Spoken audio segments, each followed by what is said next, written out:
Welcome to WingSpan's Campaign Corner, where we highlight the races you'll be voting on and interviewing candidates you'll see on your 2016 ballot. I'm Alexander Zupancic.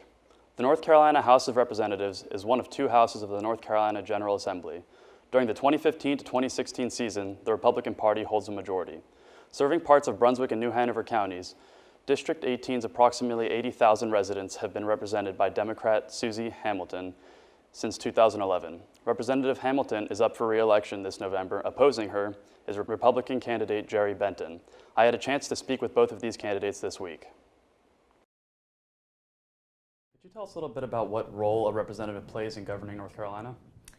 Well, we're the lawmakers. The legislative branch serves as the third arm of government. We are part of the structure that makes laws. The governor and the executive branch then signs those laws, or signs those bills into law.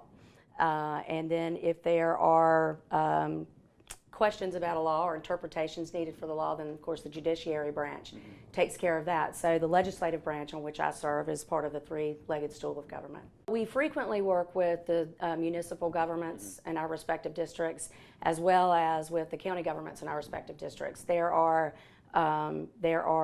multiple municipalities in District 18, and there are two counties, Brunswick County and New Hanover County. So I work with those county commissioners on issues. Typically, what cities and counties will do is bring a legislative agenda to the attention of its delegation. That's members from the House of Representatives and the senators in these districts, and then they present that legislative agenda to us prior to us going into the long session, which is in the odd years. In 2017, we'll start the next long session. So in January, we'll be meeting with those boards and hearing what it is they'd like us to work on for the legislative session. I have lived in downtown Wilmington on and off since 1994. So we have a lot of history in this community. I was also the city planner for downtown Wilmington in the late 90s and early 2000s. And then I ran the economic development organization, Wilmington Downtown. Then it was known as DARE, the Downtown Area Revitalization Effort. The organization, I believe, is in its 35th year. When I was running the economic development organization, I got to know a lot about what was happening on the ground in District 18 and the needs and issues that relate to it. So that prepared me to be a good representative specifically for this region. I also have a pretty serious interest in, as you can see, in historic preservation. The first bill I passed was a bill that would allow extended protections to historic buildings in the Central Business District. It would give municipalities and counties more tools to work with in order to preserve those buildings and make that economically feasible for the public. So that was the first bill I passed, and it's one I'm very proud of.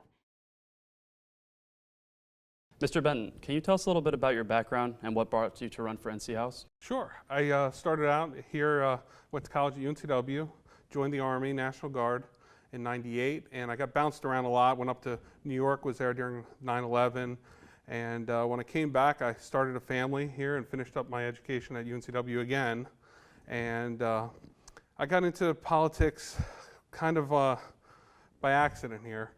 I showed up to the polls one day, I said, what's going on here? Our schools are failing, they're not doing well. I now have a 5-year-old at home coming tomorrow, but I have a child at home and my education system's running at a 50% proficiency or less. And I said, we have to do something about this. You know, our taxes keep going up, our education scores for our children are just not there. And I said, something's got to change. We've got to change the direction of the state a little bit. We definitely need mental health crisis centers opened up in every county.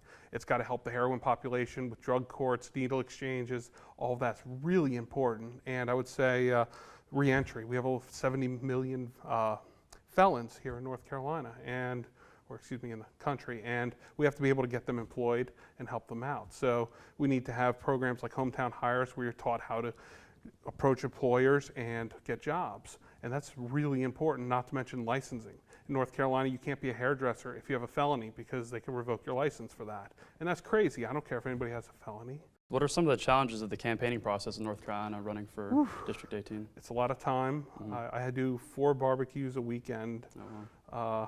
You think, and it's all great until you have poisoning by barbecue is what we call it at the party headquarters, but everything seems to be a barbecue. Your time with your family is really limited.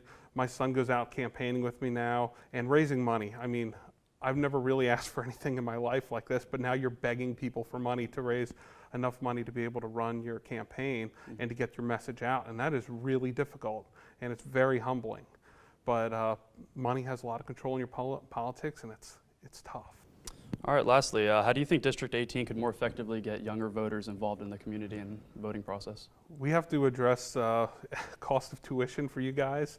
We've got to get candidates out there that excite the millennial group. And to get voters more involved, we have Victory here in town, and they're going out knocking doors, getting people involved, and if you ever wanted to run for office, they of course would walk you through the whole process. It's very critical this year that the millennials do whatever it takes to make their voice heard, because they could be a game changer in this election. It's going to be your future, it's our children's future, and if you're not involved, you're just kind of letting everything go by and you have no say in or no right to complain.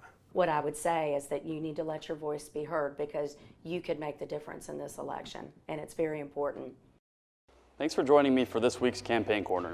Join me next week when we meet the candidates for New Hanover County Commissioner. Also, Season 3 of WingSpan kicks off next week with a discussion on emergency management.